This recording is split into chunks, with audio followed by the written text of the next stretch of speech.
Okay, so the course officially starts. Hello, everyone.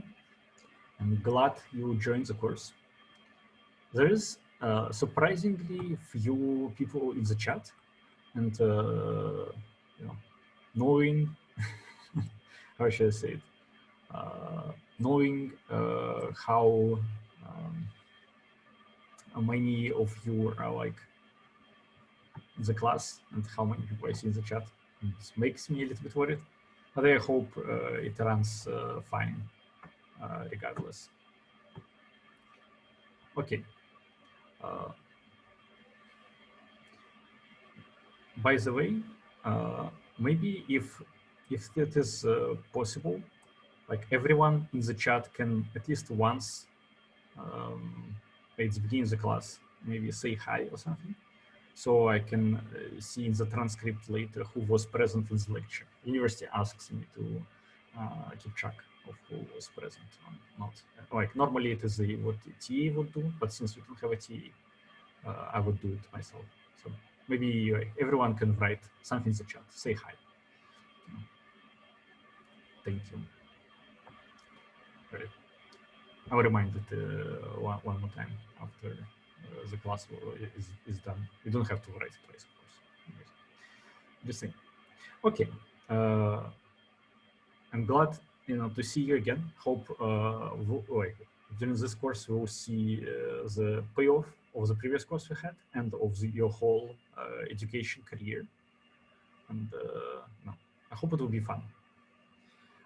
Now, what is this course? Contact-aware control. I hope when you saw it, you didn't, have a very negative experience. Didn't think that, one more professor went bonkers and started to teach a random, combination of words as courses. But I hope not. But no, I'm not going to blame you if you did think so. This course is actually, in my opinion, it constitutes an introduction to a field, which is a subfield of robotics, which has a very unique, interesting properties. This field doesn't yet have textbooks, doesn't have yet, university courses associated with it. It is a field that is being developed, I feel like, right now. And major progress in this field you can attribute usually to papers that are between, I don't know, like usually no longer than 15 years old. Often enough they're 5 years old, often enough they're 10 years old, stuff like this. So that is a new field. And that has its downsides and upsides for us. We don't have a textbook, but what we learn will be immediately applicable and close to the state of the art. It's very specific, but at the same time, it solves interesting questions. So let me introduce you what this field is all about.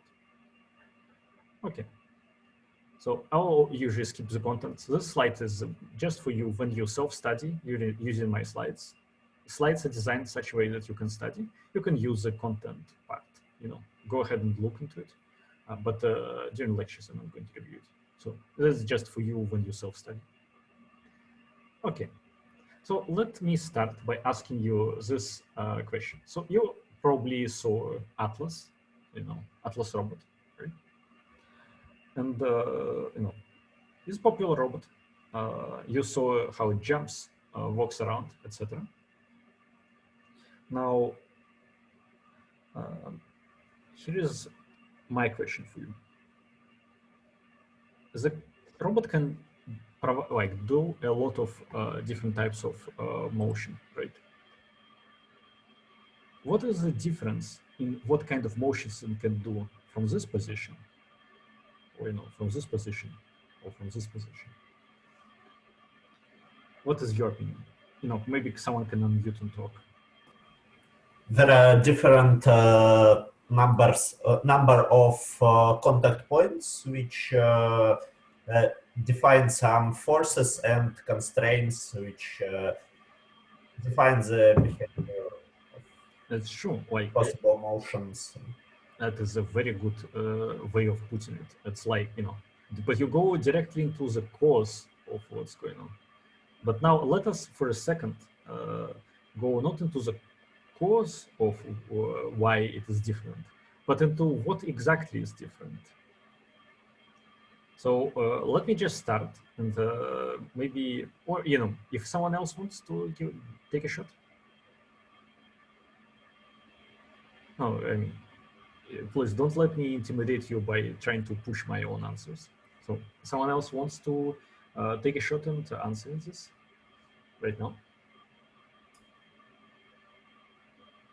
No? Okay, so I will start and then I will ask one more time. Okay, so look at the robot, right here. So this guy, you can see stands on one leg, fully connected. Another leg is kind of connected to the ground, and on its arm. Okay. So on its left arm. So it can move its right arm pretty much the way it wants, right? The right arm can perform manipulation, flap around, do whatever, right? But left arm has to move in such a way that the end effector of this arm stays in contact with the ground. The end effector cannot move in this pose.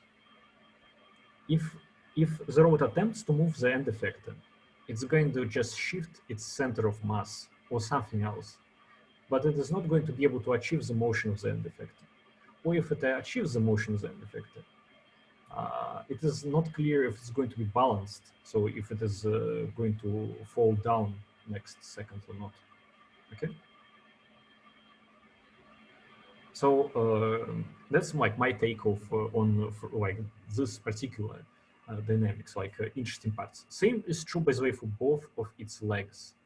If it move one of the legs, try to move it relative to the ground, the end effectors of the legs, right? The endpoints. It is not going to be able to do it, or it's going to become unstable. All right, so can someone now try to characterize the second one here?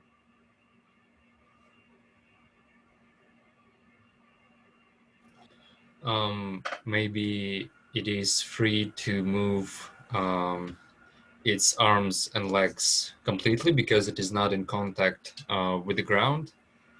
But probably it has to move the legs in such a way so it will land on both of them. Right, first point is completely true, like 100%. Good is that you nailed it for both legs and arms, right? Indeed, they can move in any direction. But there is one thing that the first robot could do, in the first position the robot could do, but in the second it couldn't. Okay, so in this position, there is something that is possible, which is not possible in this position. Can you guess what is it? The ability to maintain the position. True, if you want to maintain, but the position of what? Like you can maintain the position of the arm. The exact physical position of the robot in the space. You mean static equilibrium? Yeah. Okay, yeah. Good.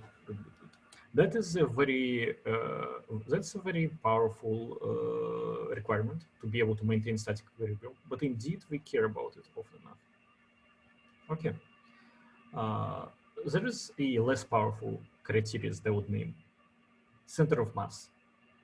In the first robot, the robot on the left, can control the position of the center of mass. Okay, it can move it around. Granted, not arbitrary, but robots almost never can move the centers of mass arbitrarily, right? But it can move it, with certain degrees of freedom. I would say probably it can achieve 3 degrees of freedom for the center of mass. So it can move up, sideways, forward. Okay. The second robot, however, cannot move its center of mass and in any direction except the ballistic trajectory. Do you understand what ballistic trajectory means? It's basically, let's say you have a center of mass somewhere here. So it's going to just go plop, plop, plop, and end up somewhere here where it lands. Sorry for horrible drawing. So this the center of mass is just basically going to fall down and follow the ballistic trajectory. Why? Well, because the robot currently has a velocity in this direction, right? But there is a gravitational acceleration in this direction. So its velocity is going what? Okay, some reason the imitation sometimes don't work, so apologize. You cannot see my second arrow. But anyway, so your trajectory, the trajectory of center of mass is going to be like half a parabola.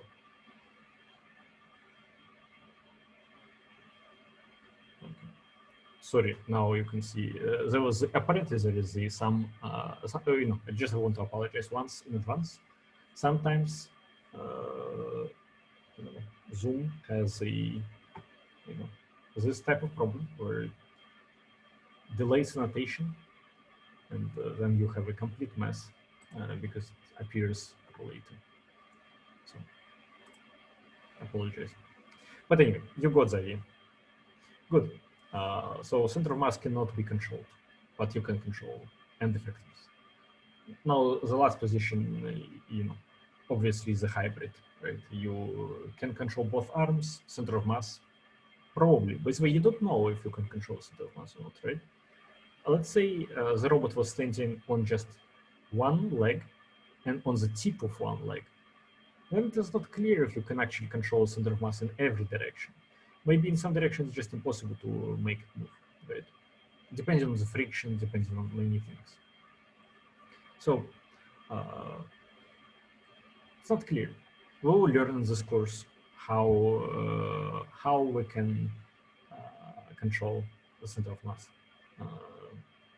And how we can decide if we can control the center of mass.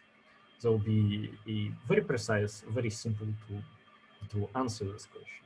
Same as for many other questions.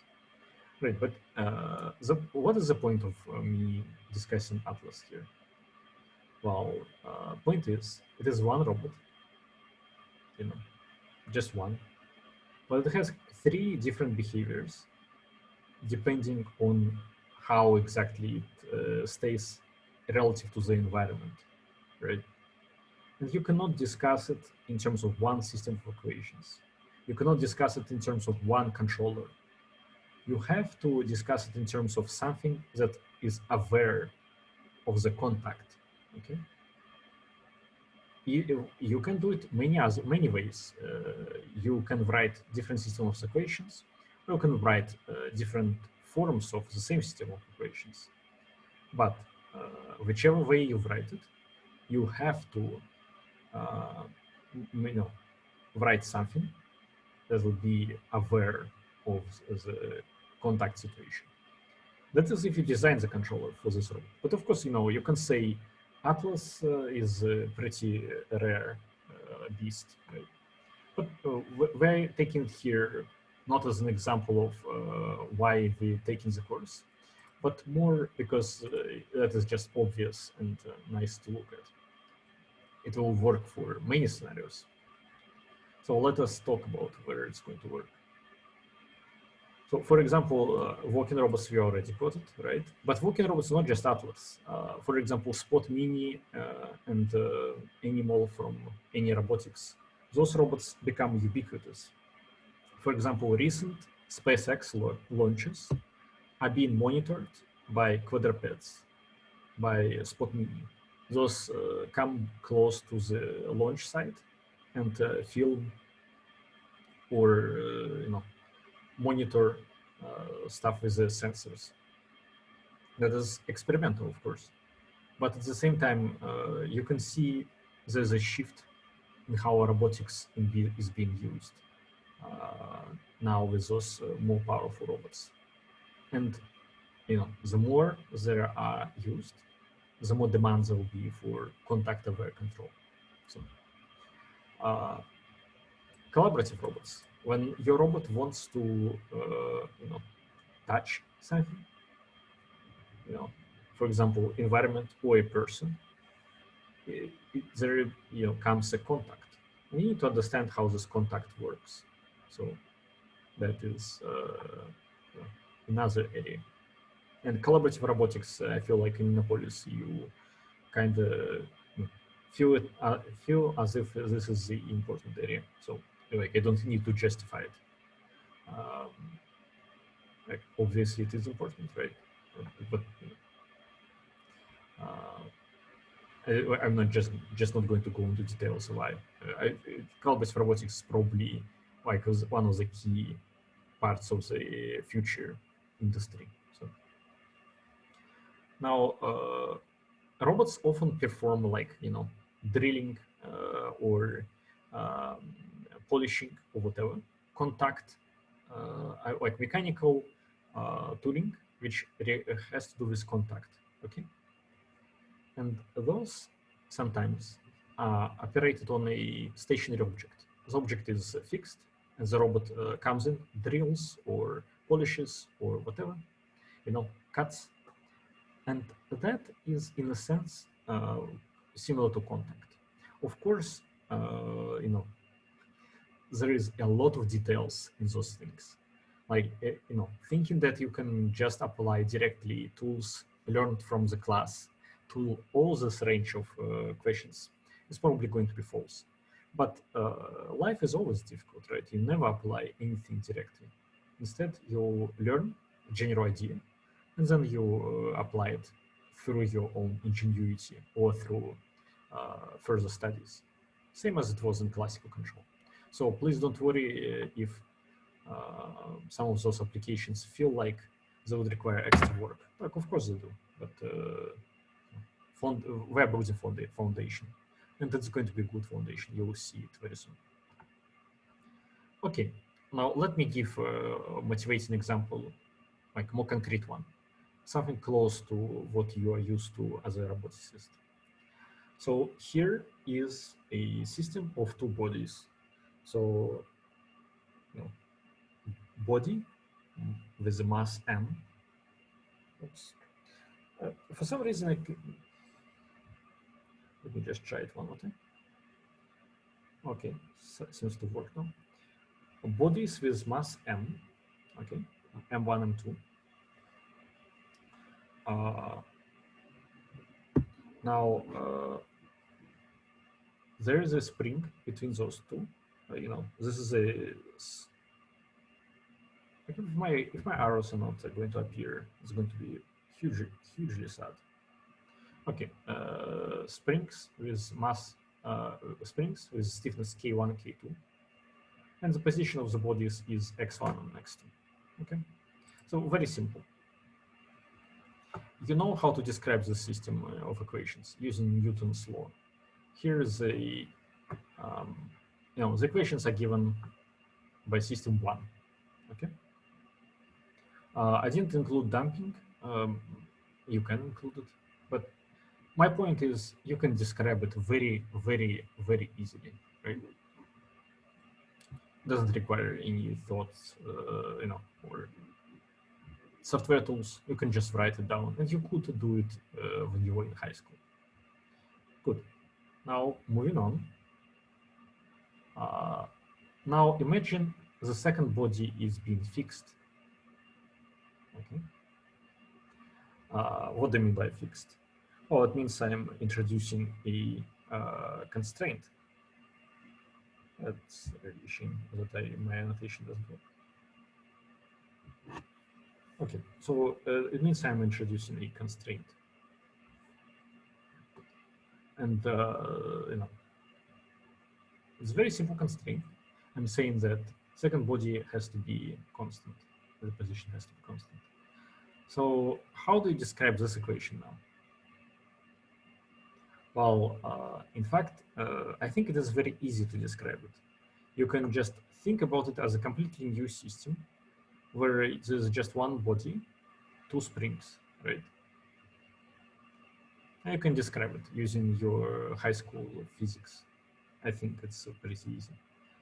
But you notice it is not as easy to go from the original equation, like the equation here.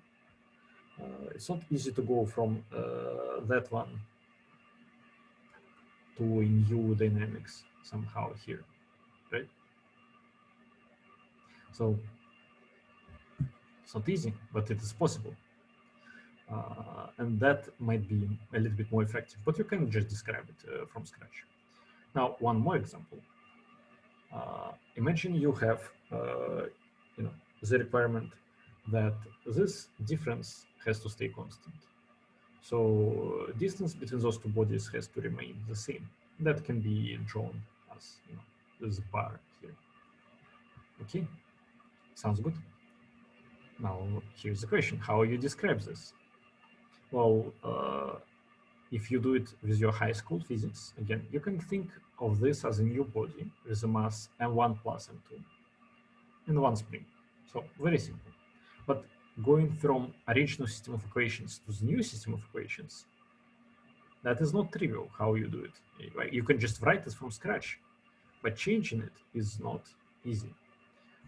But you can imagine that if the number of bodies wasn't 2, and it wasn't like linear, if instead it was a huge system, let's say a manipulator equation, and you have 2 joints welded together, then it becomes a huge pain, right? You would prefer to rederive it. You would prefer instead of deriving new system, just to fix the old system. And that is possible. Okay, so does everyone feel comfortable with those examples? Doesn't feel like you can write a system of equations for the new, like with those constraints in mind?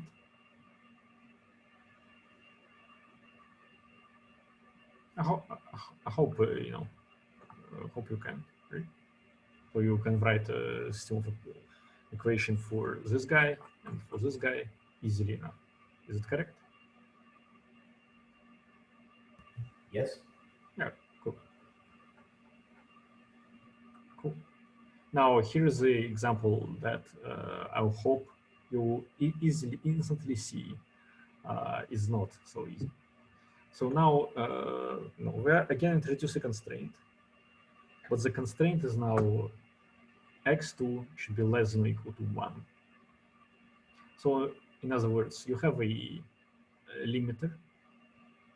This limiter you have to be on the left-hand side of it.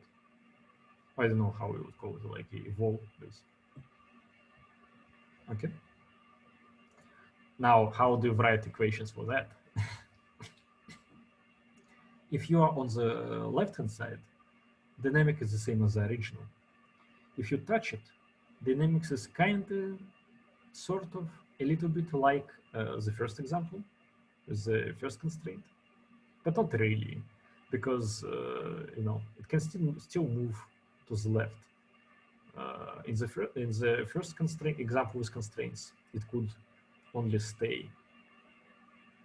It couldn't move left or right. But here it cannot move right, but it can move left, even if the second body touches the wall. Okay.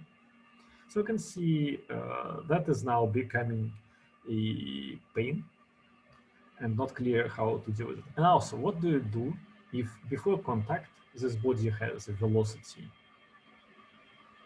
That is called collision, by the way. You remember it from school.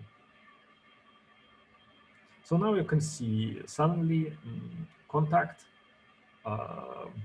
becomes something that has to do with collision, something that has to do with inequalities, like you can go one way but not in the other. And those things, we don't usually study them in context of robot dynamics, because collisions, for example, you don't study for a very simple reason, because the field is not mature enough. Like dynamical models for collision do not really describe collision all that well. I mean, the ones that are often employed in simulations, etc. So, like, just long story short, collisions we don't study it because it's likely to go in depth would be too big for a university course, probably for a typical robotics university course. Not to go in depth, we will give you models which are not necessarily describing your true dynamics. They describe something. And if you listen to talks by very smart people, including pretty much everyone who gives like talks or writes abstract papers on robotics with contact, they say robots treat contact with the environment as something to be avoided because it kind of brings in uncertainty, etc. And especially collisions. Like we prefer to never have a collision with the environment. If we want to contact the environment, we'll go in slow, and then touch and stay, without any impact, without any collision, just touch. That's how we use contact usually in practice so far. And the big hurdle in robotics currently is to overcome this, to be able to go directly into contact, then get away, stuff like this. So this is a hard problem even for robotics. I mean, simulating it is not hard. Even controlling this system would not be hard. But this class of problems, that is where the difficulty is coming. So, okay, good. Questions so far?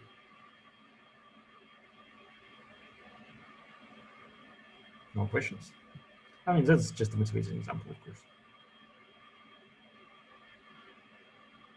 Okay. By the way, this type of constraint is called unilateral. So we'll see the term later, but I want to emphasize.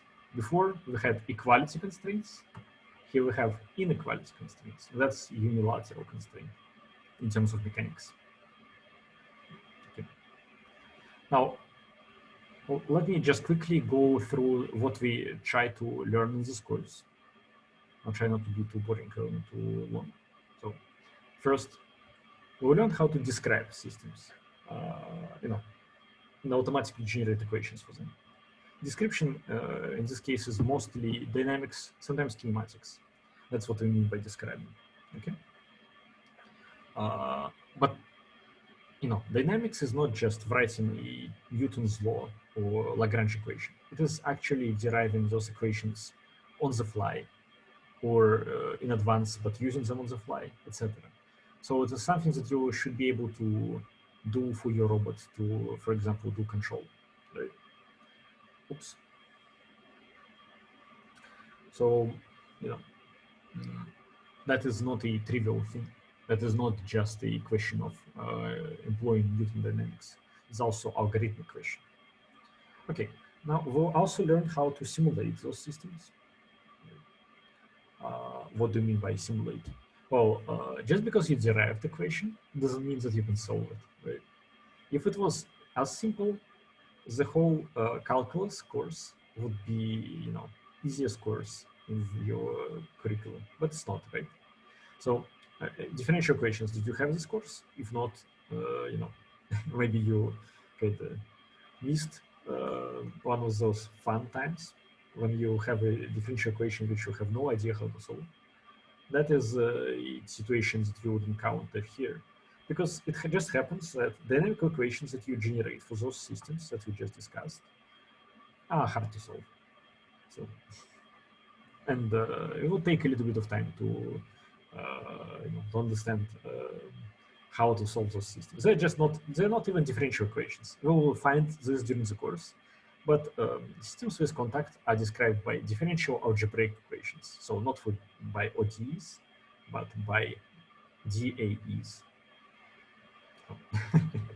Fun times. We will learn how to solve it. It is not so difficult. And while discussing it, you also understand a little bit about numerical instability, a little bit about about implicit forms of differential equations. That is a valuable knowledge for dynamics, robotics in general. So you get a lot of stuff for free by going through this course. Okay, so I mean, it's going to be useful. Now we will learn how to control stuff. Controlling, controlling systems with constraints is not hugely different from systems with for systems without constraints, but it includes very specific set of tools that you have to use. And those tools are, once you master them, they're just going to be in your tool belt and you'll be fine. But if you don't master them, like if you don't know them, it will be difficult, or a learning curve to get into contact-aware control is a little bit high. And those tools are very much modern research tools that are employed in many areas, such as optimization-based control or projections in linear algebra, etc. Those things used everywhere. So you learn it here, you apply it in your area of choice, even if you don't work directly with contact. But it's very likely that if you stay in robotics, you have to deal with contact scenarios. So, okay, now controlling is okay. But also have to analyze those systems. We'll have to think about how to say that the system actually works well or doesn't. And we'll do it. We'll learn how to do it. Also, after control, more abstract things planning, we'll do it too. That is going to be like kind of like less voluminous part of the course. A lot of those techniques are simple, self-contained. So I'll just give them to you, and hopefully you understand it very fast. That is not it sounds like, as if each point here includes like a whole, 4-lecture period, but no, actually a lot of them are pretty simple. Once you understand the ideas, it's going to be easier and easier and easier. Yeah.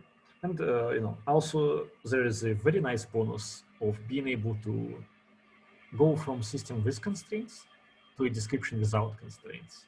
That is a huge possibility for you, because in practice you often find yourself wanting to describe the system without constraints, but having the most natural description with constraints. But I will just give you a tool to go between those two, at least from the explicit to the implicit representation. You'll see it. It will be nice, it'll be useful, fast, easy to implement, and other stuff. So just saying, the course is not going to be boring in terms of the amount of stuff we learn. It's going to be useful for other areas. By the way, questions? No? You can move back in the slide if you have a question about the previous slides. So just tell me. Okay, what are the tools we are going to learn? Well, first of all, we are going to learn symbolic computation auto-differentiation. That you're mostly going to learn while doing homeworks. It's very simple, as you will find out. And but our homeworks just designed in such a way that you will learn it. We'll just push you towards learning it. It's going to be easy.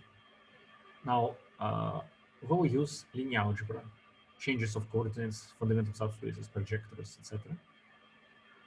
And that in case some of these linear algebra concepts are not familiar, you will learn them. If they're familiar, you'll brush off on your knowledge. To my experience, almost no one has complete knowledge in those areas. So most likely you will get a lot of new things. And usually even when you have knowledge in the area, going through it once more increases your understanding still. So we'll go through numeric optimization, convex optimization, classic programming, second order quant programming. We're not going to study those. So apologize if you want. By the way, there was just a course, previous blog I had with master students, and I can provide any of you links to the playlist of the lectures. You can study any of those concepts on your own. There I gave lectures on those topics extensively. So here we'll just use, we're not going to study those things, we're just going to use them. But that is good as well. We'll brush on linear control, non-linear control, LQR, computer controller, inverse dynamics, stable aerodynamics, and other things. If you don't remember some of those things, would be good. You will learn. If you do remember, you'll probably see new aspects of those things. Path planning as mixed integer optimization. That is the interesting, nice topic. But just saying, that's like one tool that you'll get more. But that is something that like 5 years ago you can find in a top conference paper. You still find those things, but in a just different format. So as the currently popular stuff. All right, so that's that's what we are going to get through in this course. Now, that's like it for introductory lecture. Intentionally made it very short. So was it very short? I don't know. I think it was. So I have just a little bit more time to go through those, new things for you. Normally, we are not going to spend a lot of time on this part of the slides, but this time we will. So first, your homework, all right? So you have to try to solve it on your own. You can see the formulation here. This time it is write dynamic equations of dynamics for the cases when with equality constraints. So what does it mean? Like, well, I refer to these examples. For this example, you already have equation of dynamics. Is here. But now we want to go to this example. Here's the equality constraint. Here's the system. You have to write equations of dynamics for this system. Another example here, equality constraint. Write equations of dynamics for this guy. For this guy, it is an equality constraint. You don't have to write anything for it. That's the task. What do I mean by write? Well, I would prefer if you write it in LaTeX or another language which supports mathematical expressions. You can, of course, use MS Word as well. I would just personally suggest LaTeX, but you don't have to follow my suggestions, obviously.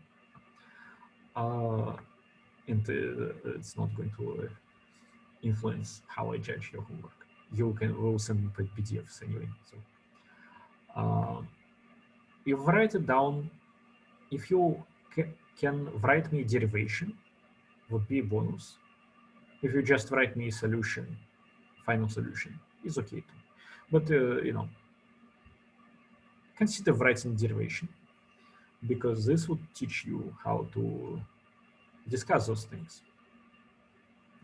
Eventually, when you write your research papers or even technical reports, you will want to explain how you got a certain equation. And even if your audience is very smart, they're still not going to be like, I don't know, telepaths or something. they will have to read your report to understand how you got something. And if your report just contains the result, it's not going to help them understand how you got something. So um, consider it as a training for explaining yourself. And I mean, try to do it like usually when you have some result, try to explain how you got it. Not a requirement, but strong suggestion. Okay. Now that's all I want from this one.